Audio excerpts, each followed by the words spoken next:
غزوہ بدر، جسے جنگ بدر بھی کہا جاتا ہے، اسلامی تاریخ کا ایک اہم واقعہ تھا جو 13 مارچ 624 ء 17 رمضان 2 ہجری کو پیش آیا۔ یہ پیغمبر اسلام صلی اللہ علیہ وآلہ وسلم اور امت مسلمہ کی پہلی بڑی فوجی فتح تھی۔ مسلمانوں کی فوج نے، جو تقریباً 313 آدمیوں پر مشتمل تھی، مدینے کی جنوب مغرب میں تقریباً 80 میل کے فاصلے پر واقع ایک قصبے بدر کی طرف کوچ کیا۔ اسی دوران قریش کی فوج تقریباً 1000 آدمیوں کے ساتھ مسلمانوں پر حملہ کرنے کے لیے مدینے کی طرف روانہ ہوئی۔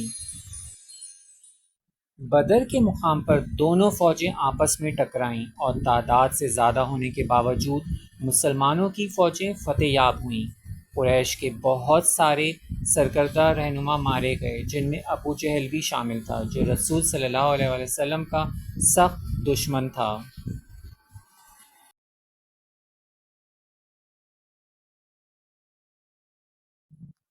بدر کی جنگ ایمان، استقامت اور مصیبت کے وقت اتحاد کی اہمیت کے بارے میں ہمیں اہم سبق سکھاتی ہے۔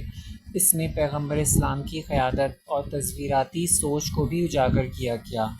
بدر کی فتح نے اسلام کے پھیلاؤ کی راہ ہموار کی، مسلمانوں کے آنے والی نسلوں کو اپنے عقائد اور اقدار کے لیے کھڑے ہونے کی ترغیب دی۔